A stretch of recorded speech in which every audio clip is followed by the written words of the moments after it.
여러분 안녕하십니까. 2월 28일 준생입니다. 벌써 2월이 끝입니다. 간단하게 이 뉴스 몇 개 코멘트를 하겠습니다.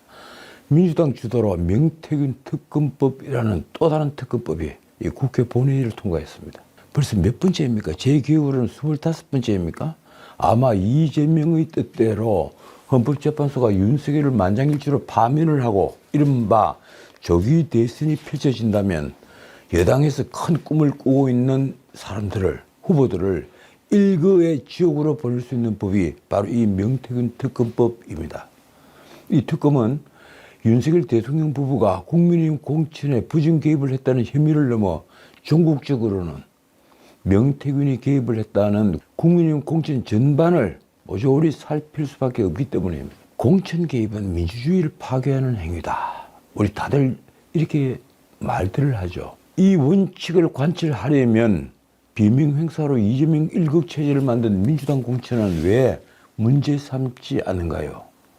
박광원, 홍영표 등 원내대표를 지낸 이들마저 이 낮은 평점으로 추풍 낙엽처럼 날아간 게 지난번 민주당 공천이었습니다. 모든 언론이 노골적으로 친명횡재 비명행사 이 8자를 마치 표처럼 쓰면서 공천 전횡을 비꼬지 않았습니까? 만약 선진 민주정에서 이런 일이 벌어졌다면 과연 언론이 더 나아가 사정당국이 가만히 있었을까요? 그 결과 지금 민주당은 일극체제라는 세간의 평가를 아주 당연시하고 있습니다. 그 말이 의미하는 불법성은 전혀 생각하지 않으면서 말입니다. 어떻든 야6당이 발의를 한 이 명태균 특검법은 27일 국회 본회의를 통과했습니다.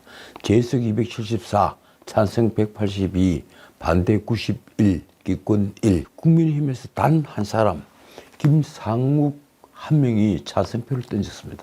국민의힘은 최상목 권한대행에게 거부권 행사를 요청할 방침입니다. 자, 두 번째 뉴스. 이재명의 공직선거법 위반 사건 2심 선고가 3월 26일로 잡혔습니다. 2심 구형은 1심과 같은 징역 2년, 2심 선고 형량이 1심보다 높아질 가능성은 있지만 깎일 가능성은 사실상 전무하다고 저는 봅니다. 김문기를 몰랐다는 이재명의 발언이 1심에서는 무죄를 받았죠. 그런데 이 발언은 대장동 게이트에서 자신의 책임을 모면하기 위한 명백한 허위사실 공표로서 유죄로 번복될 가능성이 아주 높습니다. 게다가 백현동 부지 토지 용도를 자인업체에서 주은 주거지로 4단계 상향한 것이 박근혜 정부 국토부 협박 때문이다. 이렇게 국정감사에서 했던 말은 이제 원심 판단대로 허위사실 공표라는 사실을 바꿀 수 없게 되었습니다. 백현동 로비스트 김인섭이 토지 용도 변경 등을 청탁한 것으로, 그래서 불협구 시설한 것으로 알선수재로 대법원에서 징역 5년을 선고받았기 때문입니다. 그래서 이재명의 공직선거법 위반 항소심은 이재명에게 친명타가 될 것은 아주 명확합니다. 다만 이재명은 2심에서 어떤 형을 선고받더라도 대법원 최종 판결 전까지는 나는 무죄다, 이런 무죄 추정 원칙을 주장할 겁니다. 말하자면 조기 대선이 벌어질 경우에 대통령 출마를 강행하면서 대법원에 당당히 선고 연기를 주장할 겁니다. 언론은 벌써부터 이재명이 그 상태에서 대통령에 당선되면 과연 재판 절차는 어떻게 되는가, 이 문제를 두고 기사를 쓰고 있습니다. 그러는 한편 이재명에 대한 대법원 판결이 언제 나올지가 최대의 관심사가 됐다고 합니다. 선거법 위반 사건은 다들 아시다시피 1심 6개월, 2심 3개월, 3심 3개월, 633 규정이 강행 규정으로 적용이 되고 있죠. 그래서 모두 1년 이내 확정 판결을 받도록 이른바 강행 규정을 두고 있는데, 이번 이재명 사건은 1심에만 무려 2년 2개월이 걸렸습니다. 그리고 2심도 법정 기한인 2월 15일을 훌쩍 넘겼습니다. 언론 보도를 보면 이재명은 형사소송법 절차 때문에 대선 전에 대법원 판결이 나올 수 없다, 이렇게 주장을 한다고 합니다. 만약 윤 대통령이 3월 말쯤에 헌법재판소 탄핵심판 선고에서 파면 결정을 받을 경우에 대선은 그로부터 60일 이내인 5월 하순에 치러집니다. 그럴 경우 이재명의 대법원 선고는 항소심 선고 2달 안에 이루어져야 하는데 현실적으로 불가능한 것입니다. 그러나 법조계에서는 대부분이 심리를 아주 신속하게 해서 대선 직전이라도 승고를 해서 혼란을 줄여야 한다는 주장도 많습니다. 과연 후보 등록이 됐는데 대부분이 유죄 판단 최종 판결을 선고해서 이재명의 후보 자격을 박탈할 수 있을까요? 저는 불가능하다고 봅니다. 문제는 2심 선고가 내려지면 이재명과 검찰은 7일 이내에 상고를 하고 서울고법은 상고장을 받은 날부터 2주 안에 소송 기록과 증거물을 대법원에 보내기 때문에 이 기간이 벌써 3주 정도가 된다는 사실입니다. 거기에다가 대법원은 소송 기록 접수 통지를 하죠.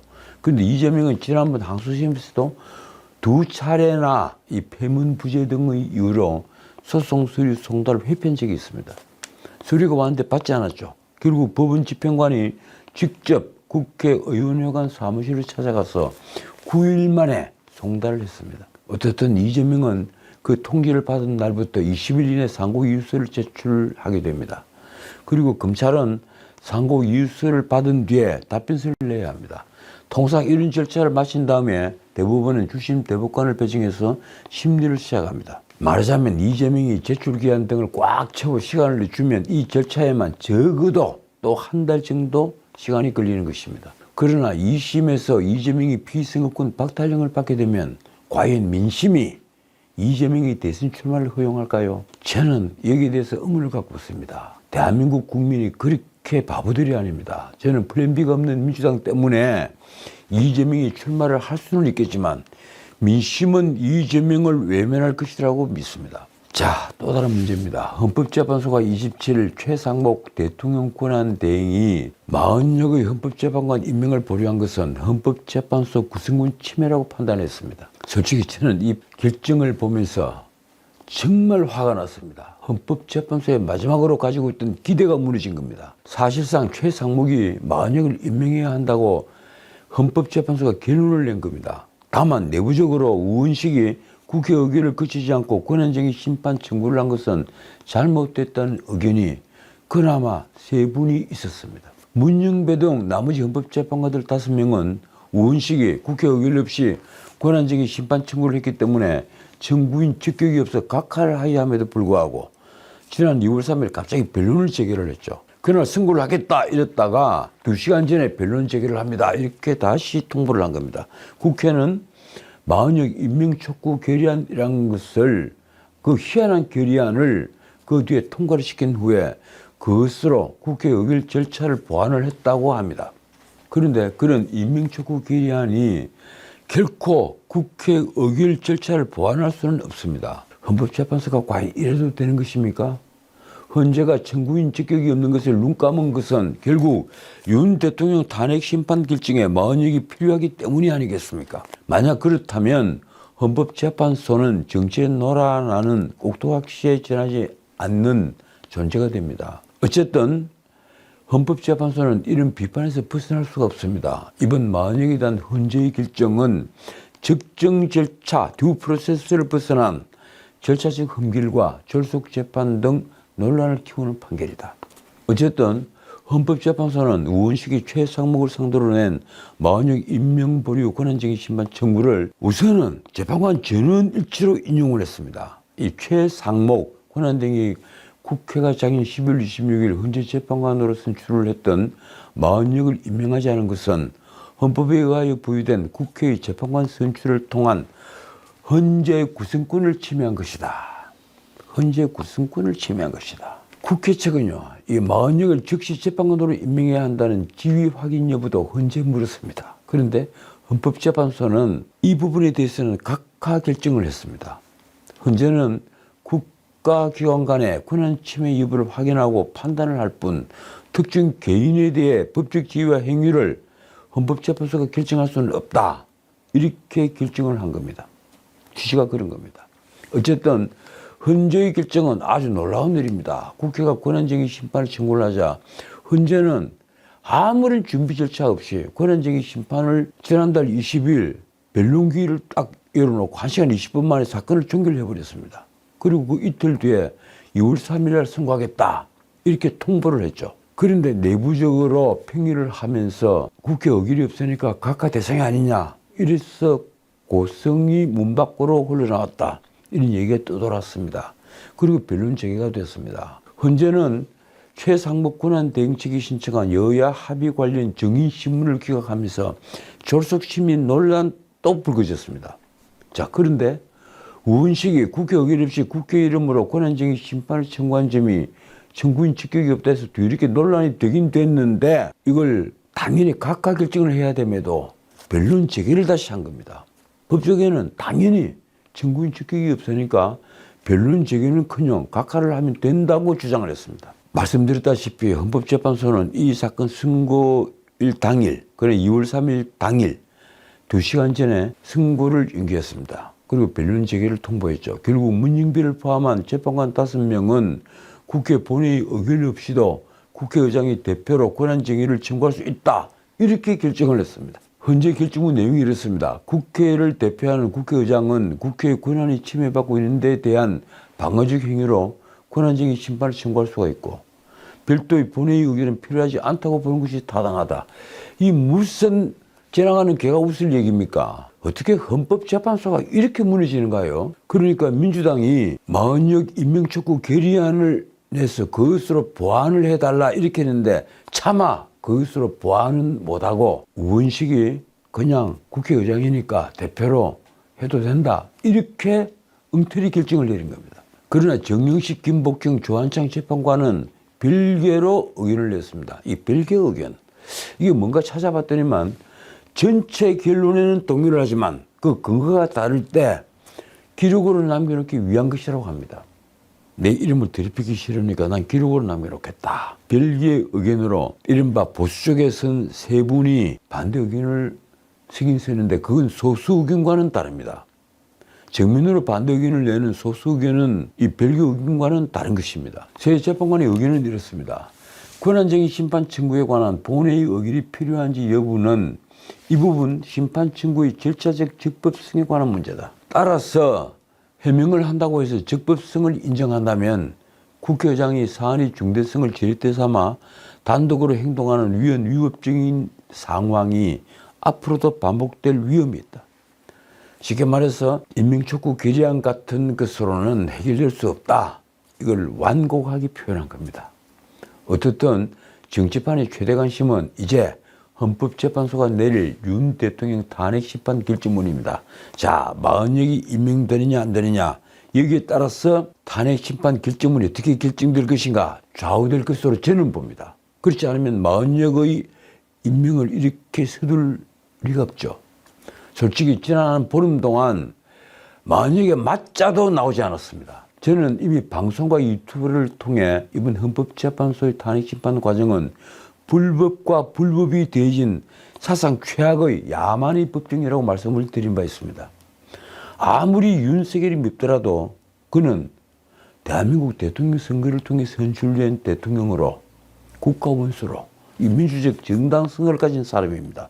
대한민국 안에서는 국민의 공복이라고 불리는 모든 공무원 중에서 가장 민주적 정당성을 가진 사람은 바로 대통령 윤석열입니다. 그런 그가 헌법이 부여한 권한인 비상대권이자 국가긴급군인 비상계엄을 선포를 했다고 해서 내란죄로 체포되고 구속된 것은 우선 말이 되지 않습니다. 다시 말씀드리지만 국가원수인 대통령이 내란죄를 범했다면 무엇을 목적으로 그러니까 무엇을 노리고 국헌문란의 폭동을 했다는 것입니까?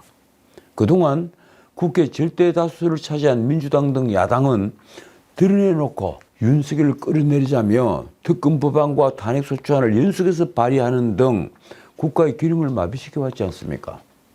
탄핵소추만 29번을 발의를 했습니다. 자, 그렇다면 양자 중에 어느 쪽이 내란에 가까운 폭정을 부린 것입니까? 나는 정치인이나 언론인들이 단정적으로 불법 계엄이라고 하는 것을 보면서 강자가 만들어낸 프레임에 기막혀 합니다. 불법 계엄이다.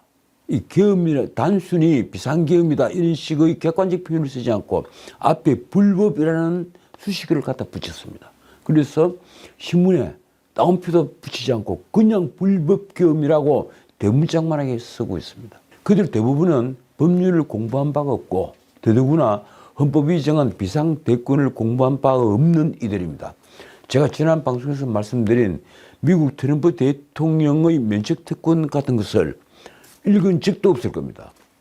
지금 이 나라에서 비상계엄 선포를 내란죄라고 단언하는 자들 중에서 그 단언에 자신의 양심을 걸 수 있는 자가 과연 몇이나 될까요? 정말 묻고 싶습니다. 저는 이번 비상계엄 사태를 지켜보면서 이 나라 지식인들과 정치인들의 진면목을 보게 됐다는 생각을 솔직히 지울 수가 없습니다. 이번 사태가 없었다면 영원히 알 수 없었을 진면목을 말입니다. 자, 어쨌든 헌법재판소가 지난 25일 윤 대통령의 탄핵심판 변론을 종결하고 결정문 작성 등 선고 준비 절차에 들어가면서 선고 시점에 관심이 지금 집중되고 있습니다. 언제 될 것이냐. 여기에 따라서 자칫 잘못하면 그 60일 뒤에 대통령 선거가 벌어지니 말입니다. 박근혜 대통령과 노무현 전 대통령은 탄핵 심판 변론 종결 후에 각각 11일 그리고 14일 만에 선고가 나왔습니다. 이 때문에 윤 대통령 선고도 아마 2주쯤 뒤인 3월 중순에는 나올 것이라는 전망이 많습니다. 그러나 변수는 있습니다. 우선 이건 제 생각인데요. 심리 미진으로 변론 재개를 요구하는 목소리가 아주 큽니다. 특히 최근 윤 대통령을 내란죄로 몰아간 핵심 증거 중에 홍 장관의 메모가 있는데 그 홍 장관의 메모가 그렇지 않아도 신빙성이 아주 약한 문서인데 그 메모에 적힌 가필이 밑에 쓴 지렁이 글씨가 이 메모가 건네진 민주당 박선원의 필적과 같다는 감정 결과가 폭로가 되면서 적어도 필적 감정을 해야 된다는 요구가 터져나왔습니다. 이 필적 감정을 한 곳이 미드워치 변희재 대표라고 하더군요. 자, 그런데다 최상목이 마흔역을 임명할 것인가도 변수가 됐습니다. 마흔역 선고가 결정된 것을 두고도 뒷말이 아주 무성합니다. 왜 이 시기에 변론 갱신 절차가 필요한 마흔역을 임명해야 할까요? 아마도 8인 체제에서 3명이 탄핵 인용에 반대를 했기 때문이라는 설도 무성합니다. 마흔역이 가담하지 않으면 6명을 채울 수가 없기 때문에 헌법재판소는 청구인 적격에 문제가 있다는 걸 눈 감고 마흔역을 임명하지 않고 보류한 것은 위헌이라고 몰아갔다는 것입니다. 자, 그 말고도 헌법재판소가 윤 대통령 편결로 나가기에는 변수들이 또 있습니다. 한덕수 국무총리, 최재 감사원장 등 먼저 종결된 탄핵 사건 5건, 검사 3명까지 포함해서 5건이나 되기 때문에 판결 시간이 더 필요할 것이라는 관측입니다. 만약 마흔역이 한덕수, 최재의 탄핵 심판 판결에도 참여를 한다면 그 역시 변론 갱신 절차가 필요하니 시간은 더 많이 소요됩니다. 헌법재판소는 윤 대통령 이외에도 5명에 대한 탄핵 심판 선고를 지금 준비 중에 있죠. 다시 말씀드리면 한덕수 총리, 최재 감사원장, 이창수 서울중앙지검장, 그리고 조상원 중앙지검 4차장, 그리고 그 휘하에 있는 최재훈 중앙지검 반부패 2부장 등입니다. 한덕수 총리는 지난 19일, 그리고 최재 감사원장은 2월 12일, 그리고 나머지 검사 3명은 지난 24일 각각 변론을 마쳤습니다. 자, 어떻든 최상목이 마흔역 임명을 보류하지 않고 윤 대통령 선고 전에 임명을 할 경우에 또 어떻게 될까요? 헌법재판소는 마흔역 재판관을 윤 대통령 재판에 참여시킬지 여부를 다시 결정을 해야 합니다. 8명이 모여서评議를 하면서 결정을 할 텐데 아마 집어넣겠죠. 논란을 피하기 위해 마후부자를 빼고 현재 8인 체제로 선고를 할 수도 있지만 그 경우에 5대3으로 의견이 갈려서 탄핵 소추안은 기각될 수밖에 없다는 관측도 있습니다. 따라서 마흔역 재판관을 참여시켜 9인 체제를 만든 뒤에 6대3으로 만들어서 윤 대통령 선고를 할 수밖에 없다. 이렇게 예정을 하고 있는 겁니다. 이 경우 종결된 변론을 제기해서 갱신 절차를 거쳐야 합니다. 자, 그런데 여기에 필요한 시간은 적어도 2주, 많게는 한 달 이상이 걸린다는 데 문제가 있습니다. 문영표와 이미선의 퇴임은 4월 18일이죠. 그리고 그 전에 판결 결과가 나와야 합니다. 적어도 한 열흘 전에는 판결 결과가 나와야 결정문을 쓰죠. 또 한편 헌법재판소를 잘 아는 이들은 재판관들이 판결을 통해 일치된 의견을 낼 수 있을지 여부도 윤 대통령 선고 시점에 영향을 미칠 수 있다고 말을 합니다. 법조계에서 나오는 주장이 이렇습니다. 대통령 탄핵이라는 사안의 중대성과 국론 분열 등을 의식해서 헌법재판소가 가급적 재판관 전원 일치 쪽으로 의견을 모을 것이다. 결국 5대3이면 기각 결정을 내려야 하는데 헌법재판소가 의도적으로 만장일치 쪽으로 몰아가기 위해 평의 과정을 계속한다는 것입니다. 그렇다면 재판관들 의견이 전원 일치하지 않을 경우에 평의 시간은 더 걸릴 수밖에 없습니다. 2017년 3월 박근혜 대통령의 경우 일부 재판관들이 기각 의견이었으나 나중에 저희들이 듣기로는 두 사람은 기각 의견이었으나 재판관 전원 일치로 의견이 모일 때까지 평의를 계속한 것으로 알려져 있습니다. 그래서 만장일치로 파면 결정을 했죠. 자, 그러나 헌법재판소 법상 탄핵 심판의 경우에 6인 이상 인용에 찬성을 해야 하기 때문에 이견이 있으면 재판관 각자 의견을 밝히고 결과를 선고하면 됩니다.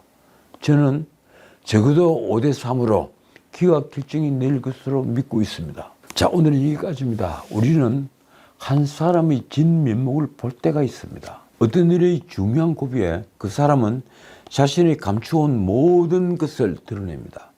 요즘 그동안 보수 논객으로 불렸던 이들이 본색을 드러냈습니다. 올곧은 정신으로 보였던 이들도 자신의 본 모습을 여과없이 드러냈습니다. 그들이 진면목을 알게 된 것이 다행입니다. 지금까지 전식이었습니다.